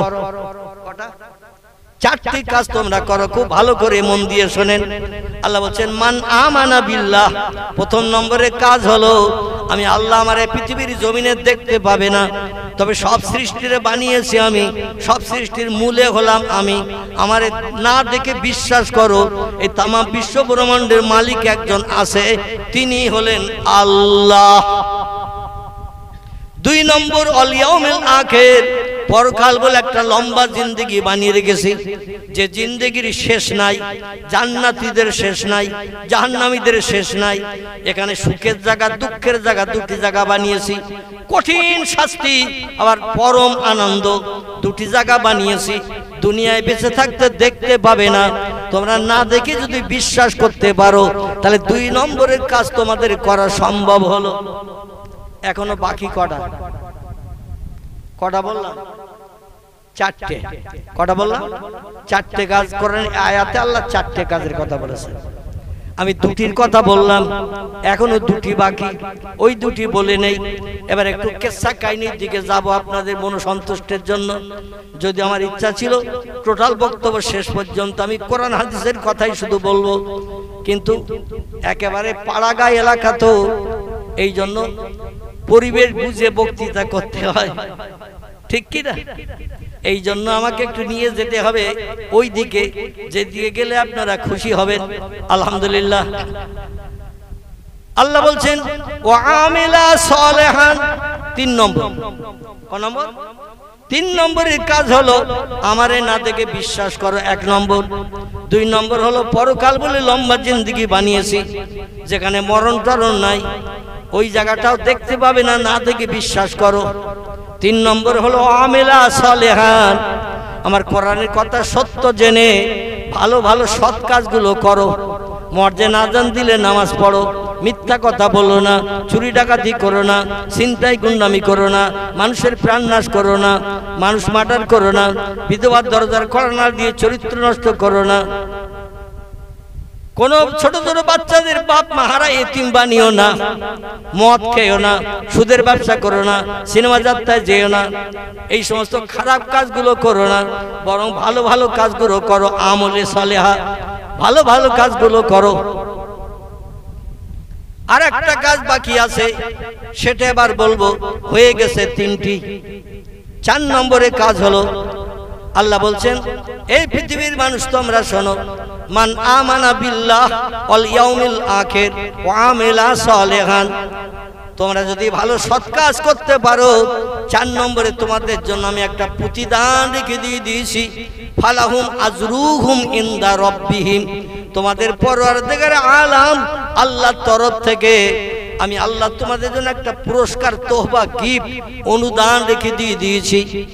তোমাদের জন্য একটা তোহবা, গিফট, পুরস্কার রেখে দিয়েছি। সেটি হলো আমার শান্তির জায়গা বানানো জান্নাত, আর অশান্তির জায়গা বানানো জাহান্নাম। জাহান্নামের খোরাক হয়ে যদি তোমরা কবরে বা শ্মশানে আসো, মৃত্যুবরণ করো, তোমাদের জাহান্নামের আগুনে দগ্ধ হতে হবে, কোনো সন্দেহ নাই। আর সৎ কাজ ভালো কাজগুলো যদি করতে পারো, বিপদে মুসিবতে কারো যদি সাহায্য করো, সেখান থেকে যেন তুমি তোমার লাভের চিন্তা ভাবনা করে কোনো অর্থ আত্মসাতের চিন্তা ভাবনা করবে না। মানুষ এখন বিপদে পড়লে আরো মানুষ চেপে ধরে, ঠিক বললাম না ভুল বললাম? বিপদে বলে চেপে ধরে, যদি আরো কিছু ওর কাছে এখন বার করে নেওয়া যায়, নাউজুবিল্লাহ। আল্লাহ বলছেন ফালাহুম আজরুহুম ইনদা রাব্বিহিম, আমার তরফ থেকে তোমাদের পুরস্কারে বিবেচিত করা হবে। ফালা খাউফুন আলাইহিম, তোমাদের কোনো ভয় পেতে হবে না। ওয়ালা হুম ইয়াহজানুন, রাতের আঁধারে ঘুম কামাই করে চিন্তা করতে হবে না। অবশ্যই আমার কোরআন সত্য আর সত্য তত্ত্ব দিলাম, শুধু মরণটা বাকি। মরণ হয়ে যাওয়ার পরেই কবরে গেলে তোমরা আমার জান্নাতের শান্তি সুখ, জান্নাতের নেয়ামত তোমরা উপভোগ করতে থাকবে। এজা তাকুমুস সাআত, যতদিন পর্যন্ত কিয়ামত সংঘটিত না হবে। কিয়ামত বলতে সেটা কি বোঝায়? পশ্চিম দিকে ভোরবেলা যখন ডগমগ করে সূর্য উদয় না হবে, ততদিন পর্যন্ত তোমরা কবরের ভিতরে স্বস্তিতে শান্তিতে বসবাস করতে পারবে। আমার জান্নাতের নেয়ামতগুলো আমার ফেরেশতাদের মাধ্যম দিয়ে তোমাদের কবরে দৈনন্দিন পরিবেশন করা হবে।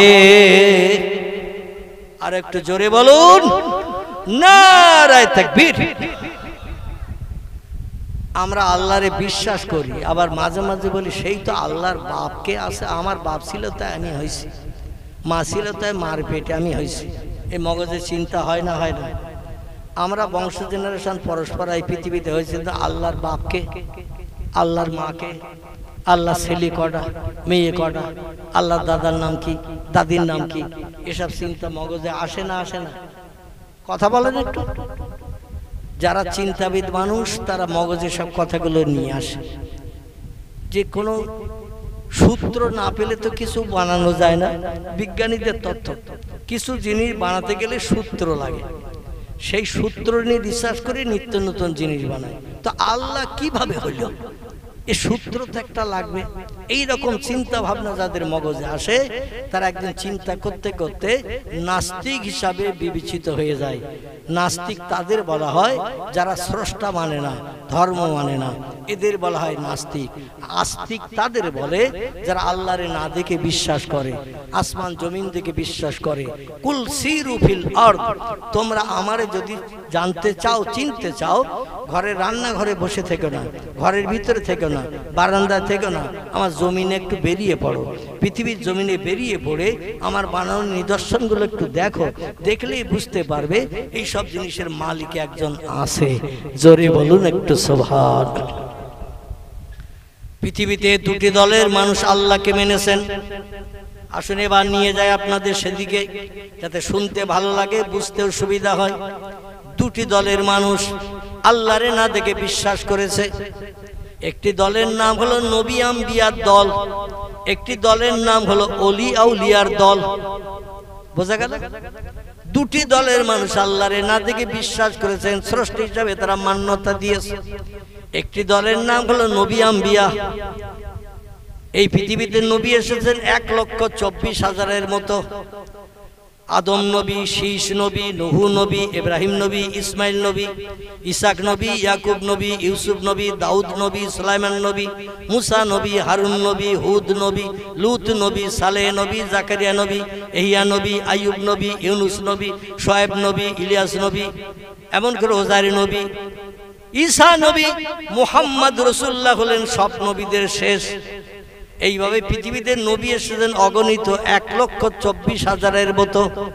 পৃথিবীর মানুষকে সুপথ দেখানোর জন্য কোন রাস্তা খারাপ, কোন রাস্তা ভালো, কোন পথটা ভালো, কোন পথটা খারাপ, কোন পথটা তোমার ভালো জায়গায় নিয়ে যাবে, কোন পথটা তোমার বিপদে ফেলবে, এই তত্ত্বগুলো দিতে 1,24,000-এর মতো পয়গম্বর পৃথিবীতে এসেছে। আমাদের নবী বললেন, আমি যখন দুনিয়ায় থাকবো না, আমার এই দিনের দাওয়াত সুপথ দেখানোর দায়িত্ব পালন করবে একদল মানুষ কিয়ামত পর্যন্ত। তারা হলো আল উলামা ওয়ারাসাতুল আম্বিয়া। নবী বলছেন, আমার পরে পৃথিবীতে কলেমার দাওয়াত, কোরআনের কথা, ইসলামের কথা, ভালো মানুষ বানার জন্য সঠিক তত্ত্বগুলো দেবে ওলামায়ে হাক্কানিরা, কোরআন হাদিসের বিজ্ঞ পণ্ডিতেরা। এদের বলা হয়েছে আলেম।